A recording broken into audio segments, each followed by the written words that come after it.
The Black Doctors podcast highlights the stories of minority professionals with the goal of inspiring others.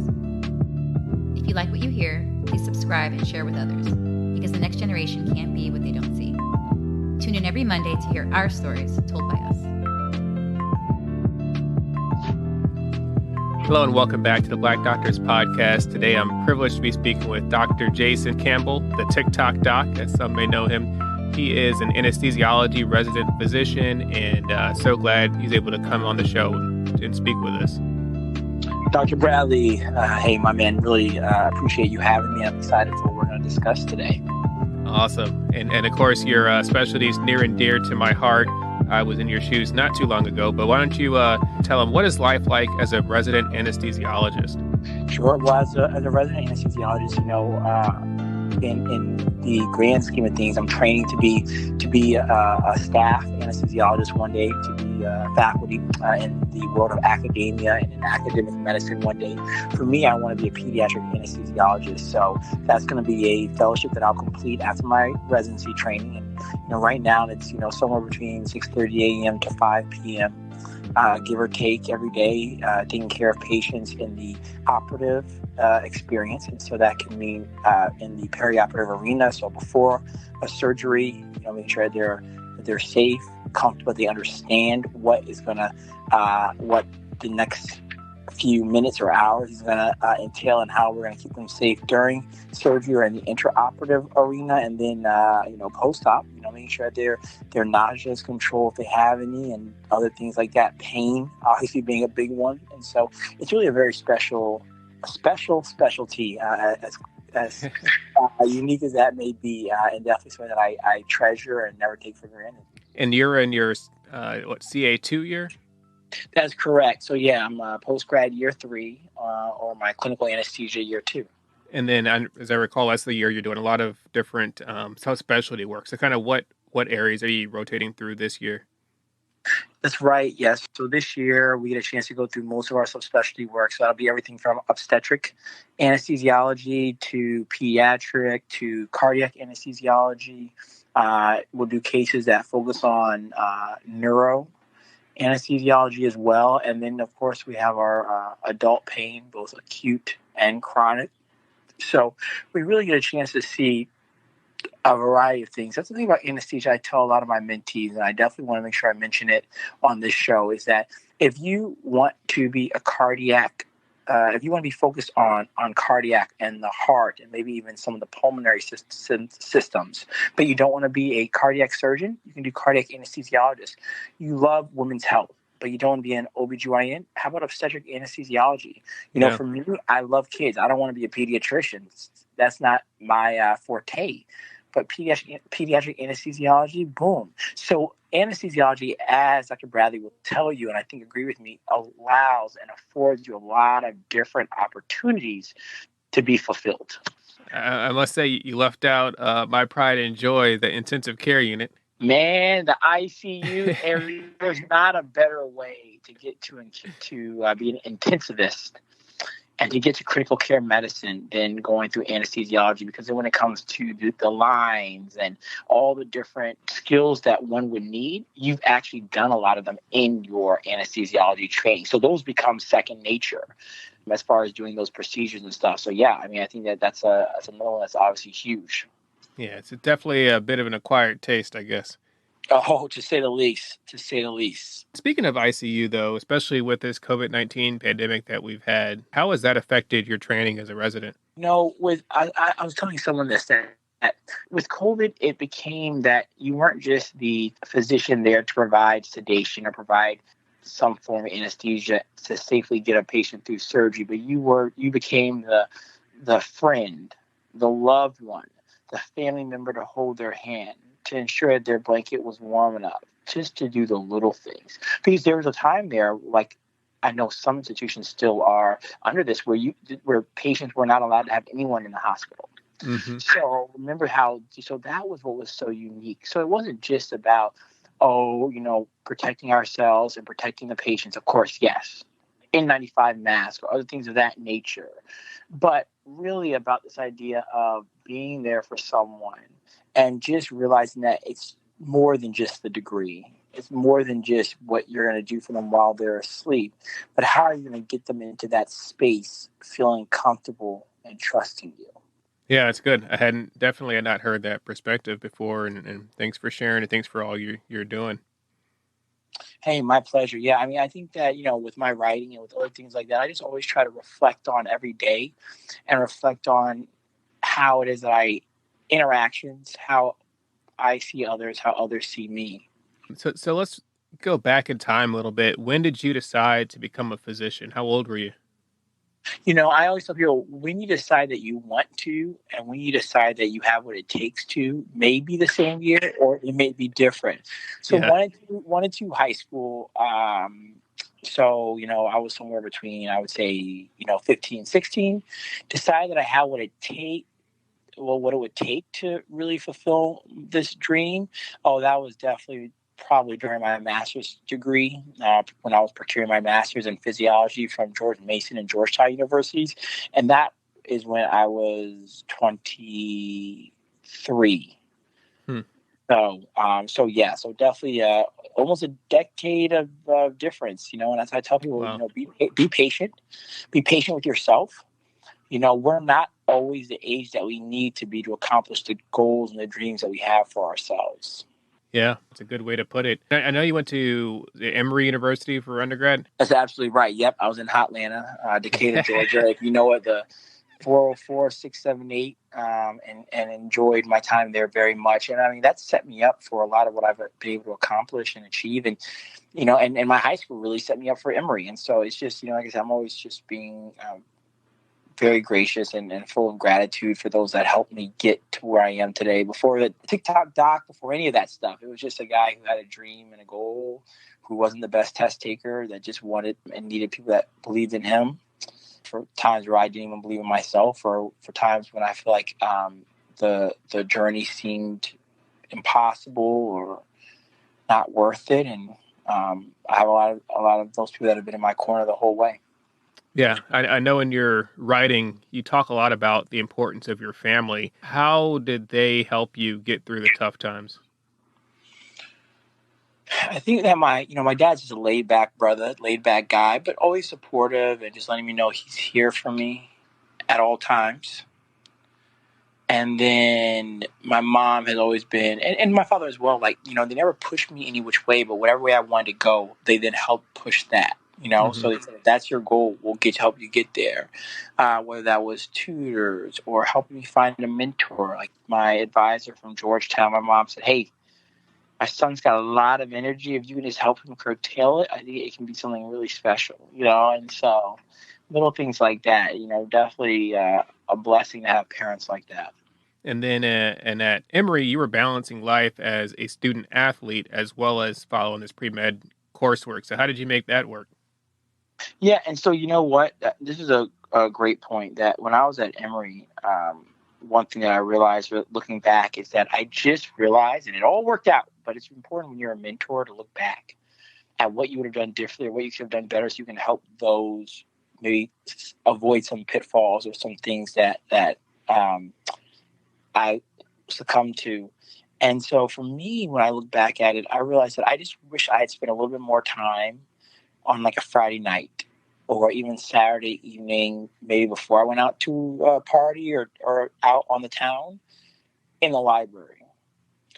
That time where it's like, oh, if I know the library's going to close at 7, then it's like, you know what, I'm going to go maybe 4 to 7 to the library. I know that it's going to close, so there's a cutoff, but get those hours in, and then it's like, then I can go to dinner or out with friends. Mm-hmm. And, with track and stuff like that, there are times where I'd be coming back from a track meet, so that wasn't a possibility. But I would be wrong if I thought that every Saturday that was the case. No, there were definitely times where I could have been in the library for a few extra hours, Sunday morning, Saturday evening, Friday night, that I wish I had. Just really grinding on the sciences, because there's a lot to memorize, a lot to understand. You can't just do it quickly. I was a social studies major. I was an anthropology major. So I was used to cranking out a paper or a reading, pretty quickly. But with the basic sciences, you really have to grind on it. You have to sit. You have to let it marinate. And so it was a different way of thinking that I had not mastered because I really hadn't allowed myself or afforded myself enough time to master it. Now, hear that. It's very different. Like, oh, you're not good at science? No. Maybe you're not giving yourself the amount of time you need to give yourself to be good at science. So I just, always be thinking about ways that you can improve. And that's something that I could have done a little bit differently. But balancing was definitely not easy, but it definitely got me ready for the real world and for being a good clinical physician and doing things outside of the hospital that I want to do for my own mental health and for society. That's awesome. The self-realization that even though, you turned out okay, but you're saying there's still a lot of stuff you could have done, or there's still some things you could have done differently. It's great. Definitely. Could have definitely been tighter in some things. And it's just important for me to look back at that and recognize that. So from Emory, you went on to this master's program. So can you tell us a little bit more about that program? Absolutely, yeah. So from Emory, I actually went and did a one-year program, AmeriCorps program called City Year. After City Year, City Year was when I was in a public school, a public high school across the city in D.C., in Northeast D.C., where my father grew up and close to where my mother grew up, and got a chance to work with those students, mentoring them and focusing on their life. Because in medicine, we are so focused on ourselves, and you have to be to a certain extent to be successful. So I took this year to be able to focus on others. I did not know that was necessarily what was going to come from it, but it was one of those situations where I wanted to teach them, and they ended up teaching me a lot about life and myself. And so after that AmeriCorps year, then I did this master's in physiology. It's the G Squared program with George Mason in Georgetown, where I did 9 months at George Mason's campus and then the last 3 months at Georgetown University. Mm-hmm. And my ultimate degree says Georgetown University on it. And so, this is a program, doing histology, biochemistry, pathophysiology, just these upper level science courses that I knew I would need to do well on to be a strong medical student, but also to show like, hey, I had some weakness in my undergraduate sciences, but that's not the trend here, So I didn't retake my undergraduate science courses. I took these upper level ones, did well in them. I think I got a 3.5 and said, boom, I'm ready for this. I know what it takes. Boom. There it is. So let me ask you this. Were you a Buckeyes fan before or after you went there for medical school? Man, I got there, I started drinking the Kool-Aid. I actually, I had always known about the Ohio State and Buckeyes, but I really never understood it. And, they just did such a wonderful job. Dr. Quinn Capers, one of my mentors, and others, they do such a wonderful job of making you feel like, hey, yes, it's medical school, but we want you, and here's why we want you to join us, as opposed to you feeling like, oh, you have to sell them on why they should even think about accepting you. And that's just, there's a humility. There was a humility, but there was a clear, we are the Ohio State. We have amazing resources and amazing ability to teach students to become the next line of physicians. And so I said, hey, this is where I want to be. I got there feeling like I was away from home, but then when I got on the plane to go back to DC, I felt like I was leaving home. And luckily they accepted me one day, and I was able to call it home for 4 years. Nice. And I hear a lot of great stuff coming out of Ohio State from Dr. Capers, Dr. Gray, quite a few folks that are doing great things for the community and for diversity in healthcare. Oh, yeah. As far as, especially when it comes to diversity, equity, and inclusion, especially when it comes to addressing implicit bias and explicit bias, when it comes to just being a frontline for cancer research with the James Cancer Hospital, sports medicine, obviously. There's a ton of great stuff coming out of that place. I loved the hospital. Columbus is a little cold for me. And I definitely don't miss those winners, but a lot of great people there that I do miss dearly. So, Dr. Campbell, let's switch gears a little bit. Let's talk about, the fans, what they've been waiting for, the TikTok doc.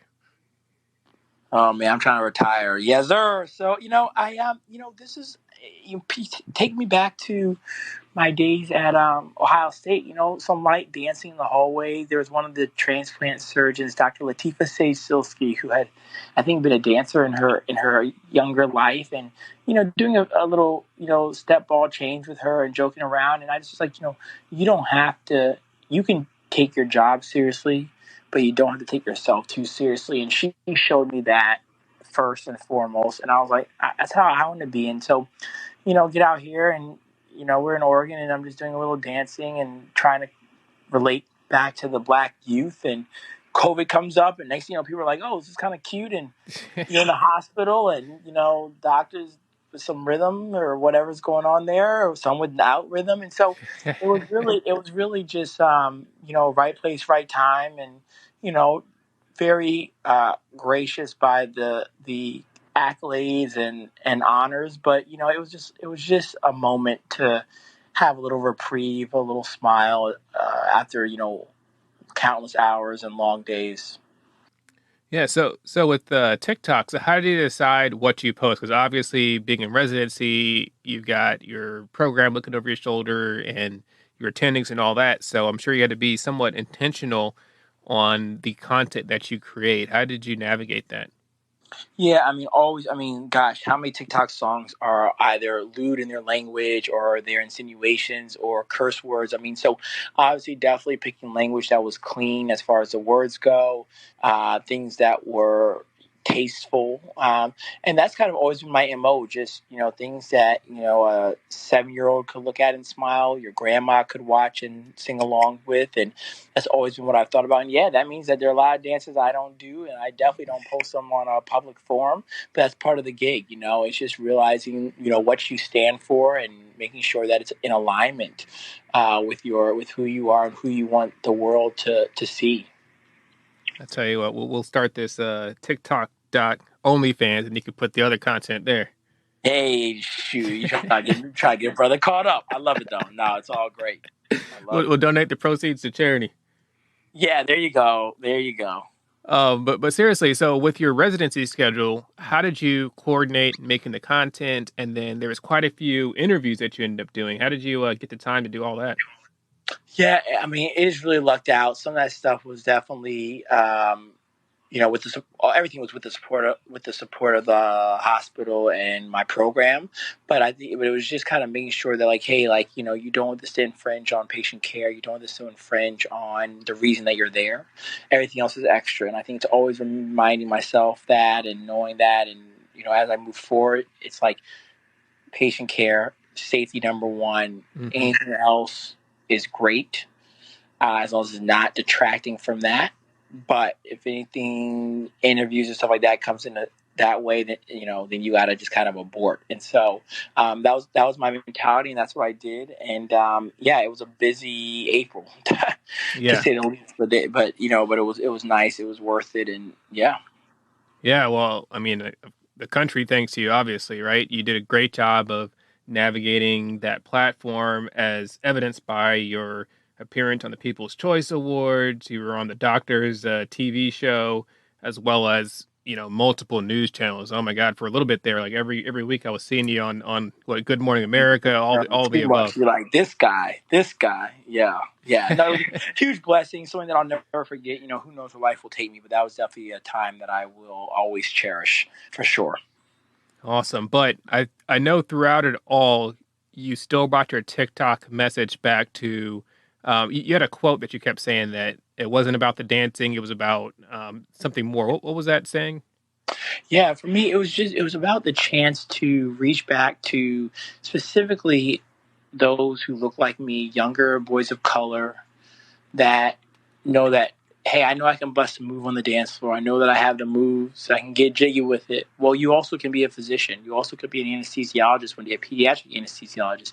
You can be a pediatric neuroanesthesiologist. It's just opening up their minds to know that you are more than an athlete. You're more than what society tells you sometimes, or maybe all the time. Let me not sugarcoat that.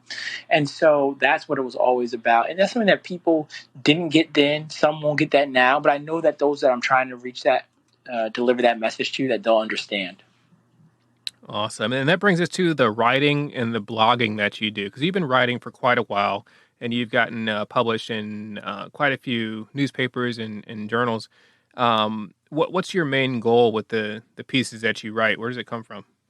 Yeah, I think it all comes from things that, from point of views, articles, messages that are near and dear to myself. I do not jump on something that that's a fancy theme that others would care about.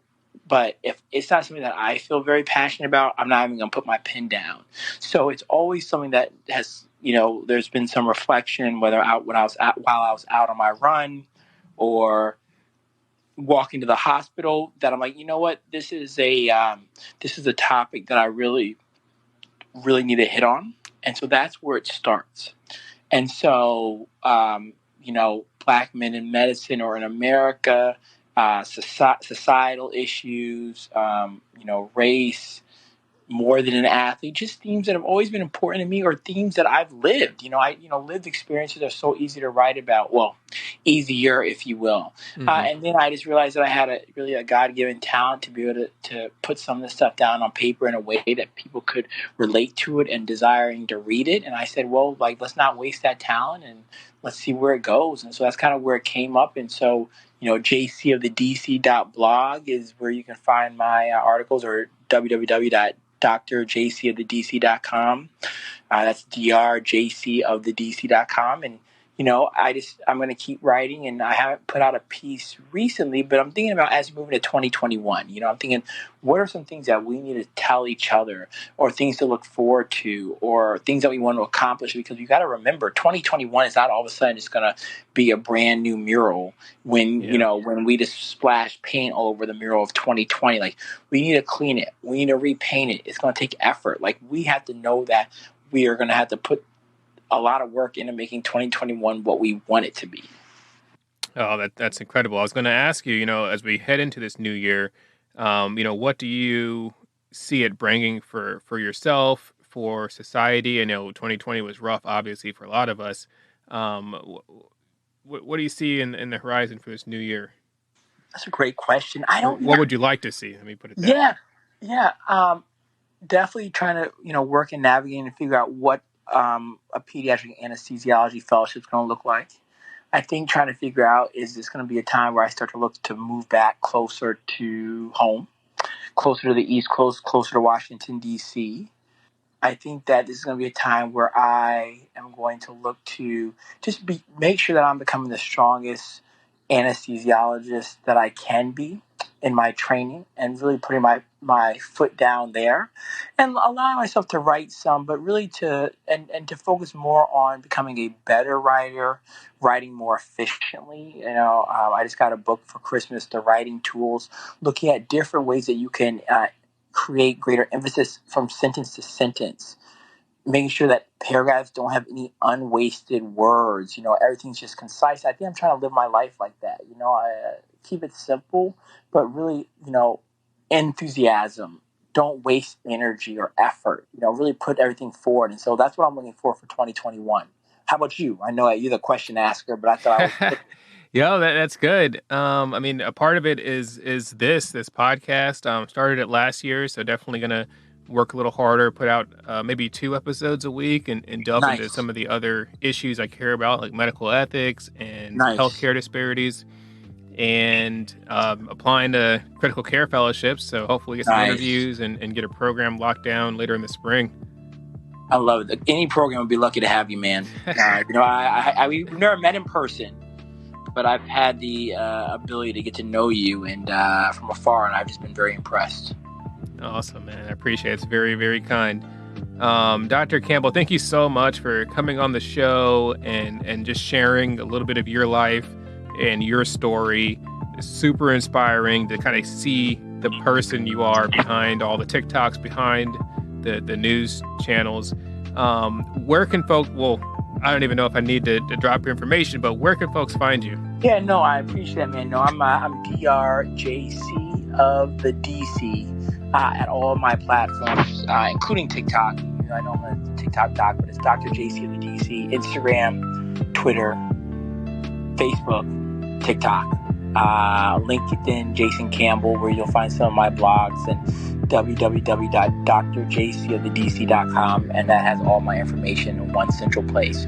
Please email me, be in touch in any way that I can help, or even just for thoughtful dialogue. I'm always looking forward to that.